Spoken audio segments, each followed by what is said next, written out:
The Sea Thing by Frank Belknap. July 16th. We are caught in one of the great calms. There is water in the well, and our food is nearly gone. Everything is hid from view by the fog. I confess that I am a hopeless coward. The situation appalls me. What an expressive word is despair. I shall write it in large. Despair! Luckily, a flying fish came scudding over the rails this morning. July 17th. The fog is lifted, but there is no relief in sight, and the water in the well has risen several inches. The 7 of us worked on the pumps all night. Thompson seemed surly and inclined to rebel. He is a man to be envied. He still retains his egoism, and he fancies himself a very shrewd and important person. I hadn't the heart to be angry with him, poor devil. He doesn't know how near we are to the rocks. I speak figuratively, of course. We are at present in the open sea 1,000 miles from land, and our rudder has gone by the board. We drift aimlessly, a fine situation, truly, for the skipper of the Octopus. 3 months ago I had a full crew, and full sails, and now... Cholera isn't pleasant. Damn it all, cholera is not pleasant. July 18th. I have given up all hope. By working desperately, we are able to keep the water in the well from rising, but our food has given out. We have pumped and cursed on empty stomachs for 15 hours. Bullen collapsed. He collapsed like the others. But thank God his face didn't turn black. We are done with the cholera now. I'll stake my reputation on that. My prompt disposal of the bodies nipped the cholera in the bud. In the bud, did I say? Ha! When a man loses 3/4 of his crew, he can't think straight. The cholera really ran its course. It couldn't have lasted much longer. I wish to heaven that it had taken the rest of us.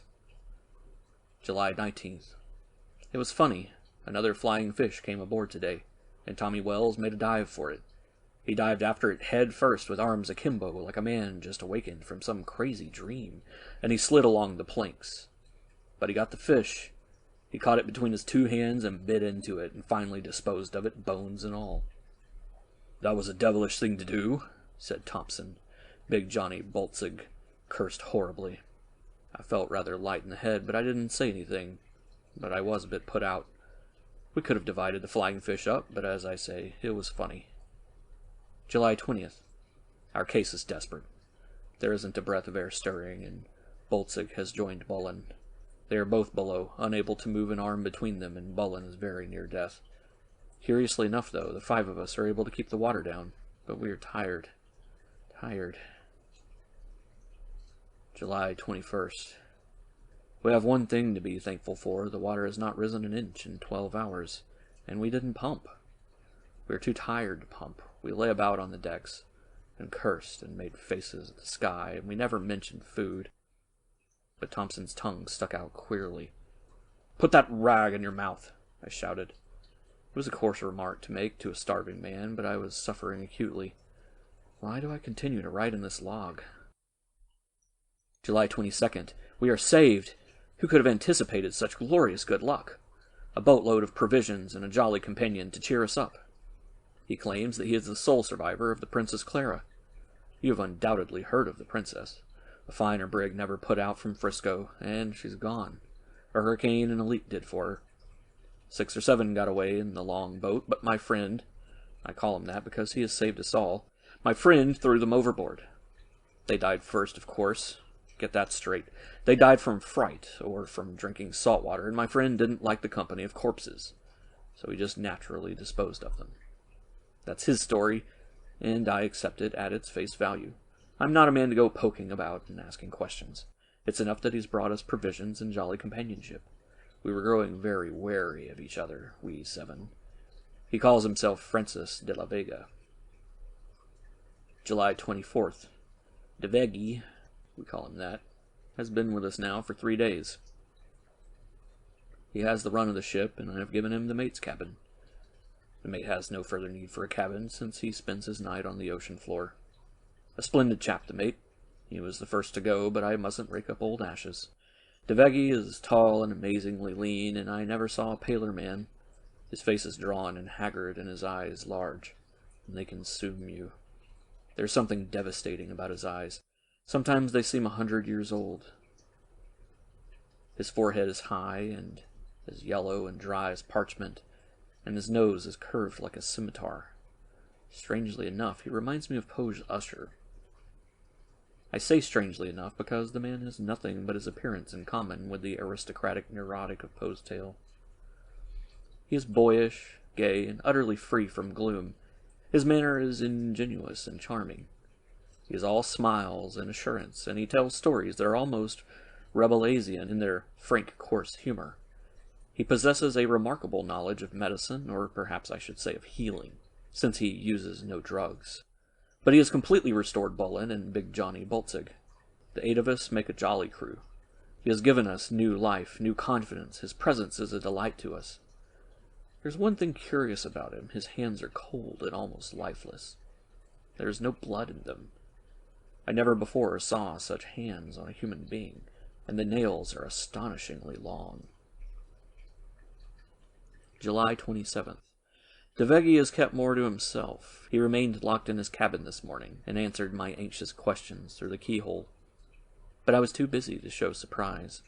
There was a curious chill in the air which promised wind, and Thompson, Wells, and I worked desperately to get up the topgallants and strengthen the weather leeches. The rest were too tired to work, and I did not press them. I have no desire to reassert my authority just yet.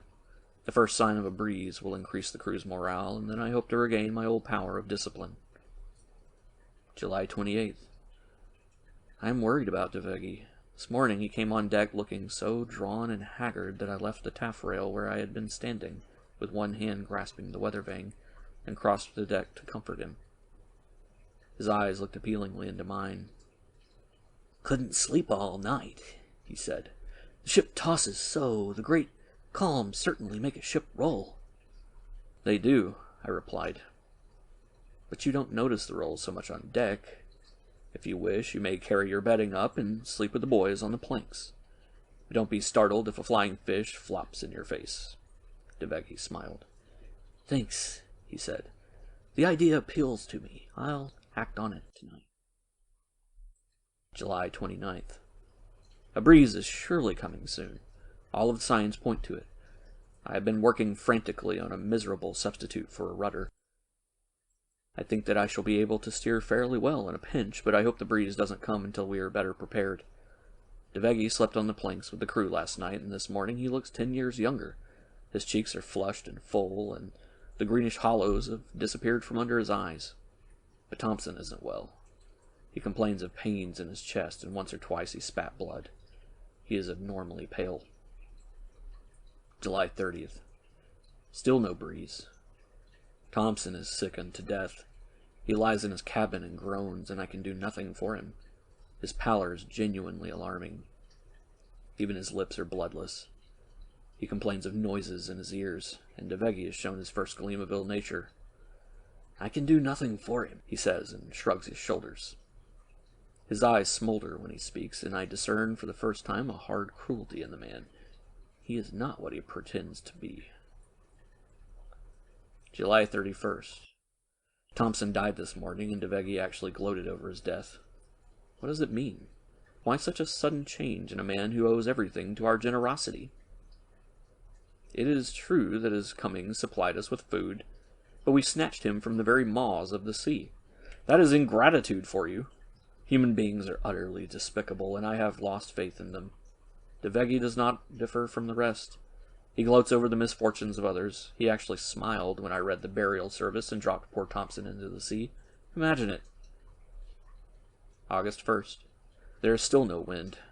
I should welcome any sort of breeze after what I felt today. There is something unnatural about this ship. Even the cook has noticed it. "It ain't natural," he says, "for a ship to smell like this. And that Devegi fellow's cabin, whew, not only stunk, but..." I laid my hand over his mouth. "You're an idiot," I shouted. "Devegi's all right. I don't know what made him smile yesterday when I shipped off poor Thompson, but he isn't a bad sort." I lowered my voice. "He never complains, and his companionship is jolly stimulating. The boys couldn't get along without him. You have a feeling that he knows more than 10 ordinary men when he opens his mouth to tell one of his amazing yarns. And that tale of the Spanish Inquisition that he frightened Boltzig with yesterday morning was so real, so vivid." "I allus distrust him," said the perverse fool. I grimaced and remarked coolly that nothing could be more absurd than the prejudices of a lazy son of a sea cook. But I confess that the smell of Vega's cabin did horrify me. I had entered it while Vega was on deck, and the stench nearly laid me on my back. The place smelt like a hellish charnel house. The odor of decaying shellfish mingled with a peculiarly offensive and acrid smell that in some indefinable way suggested newly shed blood. There was no sign, however, of anything amiss in the cabin. I was so horrified that I left almost immediately, slamming the door with a bang. Tonight I shall drink heavily. Oh, I shall get gloriously drunk. I shall make a fool of myself, but what does it matter? August 2nd. Vega has grown hard and cynical. He curses my men and refuses to speak to me.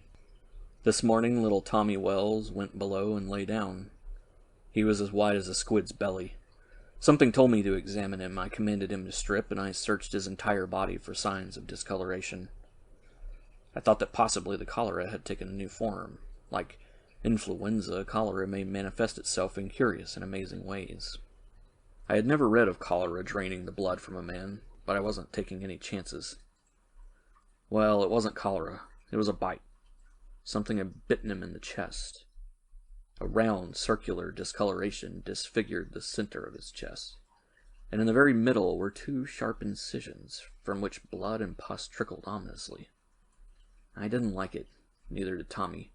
When he saw the wound, he sat up very stiff and straight and asked me if I knew any tropic insects capable of such devilry. "There are no insects 1,000 miles from land," I shouted. "Don't be such an incredible imbecile." Tommy looked at me reproachfully. "Flies," he said. "They're often found on board. You know that just as well as I do. This stinking hold would breed 'em as big as whales. It couldn't have been anything else. I didn't feel it at all. Didn't even know that I had a bite." "There's something more than flies in this, Tommy," I said. "The thing that bit you came out of the sea. Ever seen a lamprey's wound on a fish, Tommy?" "Did I ever see a man walking with his legs?" snapped Tommy. "But how could a lamprey get me? I didn't sleep on the bottom of the sea. I slept on deck. And I was covered up. I suppose your lamprey climbed over the rail and walked about and finally decided that I would make a good juicy meal. Then I dare say he lifted the blankets and crawled under my shirt and fed until morning. He would be wise enough, of course, to get away and over the side before daybreak. Is that your theory, Captain?" I was curiously impatient with the boy. His levity had somehow stung me. "It's a better theory than your flies," I responded. Tommy smiled grimly and turned over in his bunk. August 3rd. Tonight I went down into the pit. Something walks at night in this ship. "The pestilence that walketh at nightfall." I wonder if the Hebrew prophet saw what I felt. I awoke from a heavy sleep, and something that does not sleep was standing above my bed. The cabin was wrapped in a velvety blackness, and I could see nothing, not even a shadow. But I heard it gulp, and I smelt. The odor of decay was so strong that it stung my nostrils, and I heard the thing above me gulp. It didn't breathe or whisper or cry out, but it simply gulped. I tried to rise, but it laid its hand on my head and forced me back, and its hand was slimy like the hand of a frog. August 4th. An unaccountable incident occurred on deck today. I am obliged to believe that Vega is insane. Red Walker was working on the braces, and his hand accidentally slipped. He cut himself badly. The blood ran down his arm, and we all feared that he had severed an artery. His underlip trembled, but he didn't complain or cry out. He simply walked with unsteady steps toward the forecastle while he sought to staunch the flow of blood with his uninjured hand. Vega was standing above the lee scuppers, and the sight somehow startled him. He threw up his arms and ran straight for Red. Red saw him coming and stopped, puzzled and a little hopeful. He recalled Vega's power of healing. In a moment, Vega had seized upon the injured arm. He gripped it forcefully and put it under his shirt. He held Red Walker's wrist against his chest, and he seemed horribly excited. His eyes bulged, his cheeks turned gray, and balls of sweat accumulated on his forehead. Vega was making a tremendous effort to achieve something, but we couldn't guess what. The situation was uncanny. I stepped forward to interfere, but when I reached them, they were free of each other, and Red was examining his arm with horror and amazement. "There's no blood in it," he groaned.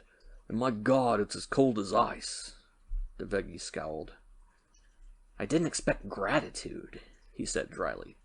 "But you have no right to complain. I've fixed your wrist for you. It won't bleed again for some time." I could only stare. Is DeVeggie mad, or has he mastered some monstrous system of healing? August 5th. Red Walker is dead. I disposed of his body this morning. It was white and rigid, and I noticed an extraordinary discoloration above the wound on his wrist. From the elbow down, his arm was bright green. I cannot explain it. Blood poisoning, perhaps. But I do not like DeVeggie. I no longer trust him. His presence has become obnoxious to me. Something walked again tonight. It bent above my head, and I heard it gulp. August 6th. I am stunned, frightened. Who could have dreamed? Who could have expected? The thing is so incredible, so hideous, so utterly outside human experience. I found the book in the ship's library. It was one of 40 water-soaked volumes. It was a very ancient book, and the leaves were yellow and the cover eaten away at the corners. It was dated 1823, but that is not strange. Books 100 years old are not uncommon on clipper ships that should have been scuttled before the beginning of this century. I had poked among the absurd books out of curiosity, incidentally seeking something to read that would lift me above a gruesome world of sea and sky and walking pestilence. I turned the pages of the book rapidly, and laughed at the ridiculous lore that graced its soiled yellow pages. It was a miscellany, bearing the title A Winter's Evening. An incongruity of such a book among such surroundings amused and delighted me, and then I discovered the following passage, and I had no longer any desire to laugh. According to Father Feju, in the month of June, 1674, some young men were walking by the seaside in Bilbon, when one of them, named Francis de la Vega, suddenly leaped into the sea and disappeared presently. About 5 years afterward, some fishermen in the environs of Cadiz perceived the figure of a man swimming, and sometimes plunging under the water. It is said that his body was entirely covered with scales. They also added that different parts of his body were hard as shagreen. Father Feju adds many philosophic reflections on the existence of this phenomenon, and on the means by which a man may be enabled to live at the bottom of the sea. August 7th. This morning I showed Tommy Wells the miscellany. He read it slowly, and his face actually turned yellow. His small blue eyes narrowed. "We must act at once," he said. Later. "We've made our plans. Tommy and I are to bunk together tonight.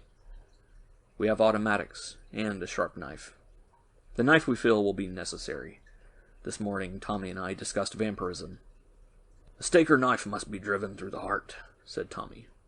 "But a sea vampire, Tommy," I responded, is different."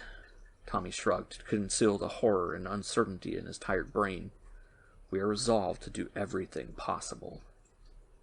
August 8th. It is over. Poor Tommy is gone, but DeVeggie will trouble us no more. I am dazed, horrified, but I must write it all. It is a duty I owe to Tommy. He would want it on record. Tommy was always methodical, and he insisted on regulations. I must put it in the log to please Tommy. We were awake in our bunks when the door opened. We heard the door creak on its hinges. Something unutterable had entered the room. We could hear the thing gulp. Tommy gripped my arm, and I got ready to strike a match. I waited until its soft, slimy approach became unbearable. I waited until it stood at the foot of my bunk, and until its green, glassy eyes were vaguely discernible in the almost total blackness.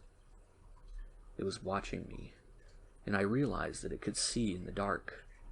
I lit the match. My hand shook frightfully, but I carried the match to the tallow wick.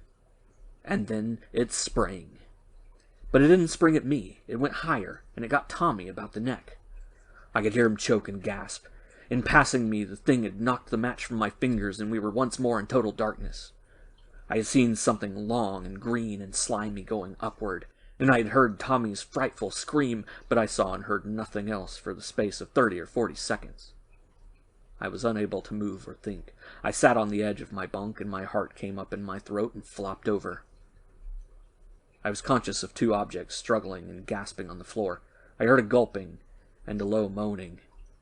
And then the night was loud with Tommy's screams. He shrieked and shrieked and shrieked, and between the screams there came a torrent of jumbled nouns and adjectives. Green eyes, ooze, mouth, wet. I finally got out another match and struck it. I kept my eyes averted and carried the match rapidly to the candle wick. I knew that if my eyes fastened upon the thing on the floor, I should drop the match. I waited until the wick flared, and then I looked. Something was on top of Tommy. It covered him, and seemed apparently about to absorb him. In its evil, distorted features and long-nailed hands, I recognized a caricature of Vega. But the evil in the man had sprouted. It had turned him into a jellyfish. Fishy monstrosity. His legs and arms actually gave. They were like nothing in this world under the sun and moon and stars. They lengthened and enveloped and choked Tommy. But the worst of all, the body of the thing was covered with greenish scales, and it had pink suckers on its chest. The suckers were lustily at work on poor Tommy. The suckers were draining Tommy dry. His screams kept getting louder and louder, and he muttered pathetic invocations and shameless blasphemies, and his scared eyes watched me. There was a challenge and a mute appeal in them. I thought of the revolver in my bunk. I turned and my fingers sought frantically for the weapon. At length I found it. I gripped the butt and leveled it. I leveled it at Tommy and the thing on the floor. I fired at Tommy and the thing. I had no intention of sparing Tommy, and I knew that Tommy would not want that. The appeal in Tommy's suffering eyes was unmistakable. After that, objects refused to retain their identity in my sight. They coalesced and separated and came together again. The objects on the floor merged with the table and chairs and bunk ends. I have a vague recollection of carrying two bodies on deck and dumping them overboard. I remember that one body was long and slimy and strangely heavy. The other was amazingly light. Before I carried the long, heavy body on deck, I drove a knife through its heart. I think that the blood spurted out and spattered my arms and legs. But the memory of this occurrence is more vague than the shadow of a dream. Did the long green body groan when I stabbed it? And did a look of ineffable happiness and gratitude come into its eyes? Did the small body also speak to me before I carried it on deck? Did I later go into Vega's cabin and breathe the fresh, clean air that blew through it? I cannot answer these questions, but I do not think that they require an answer. August 9th. A breeze! A breeze! The great calm is broken, and all hands are busy forward. I thank God that by tonight we shall be headed toward Frisco. End of The Sea Thing.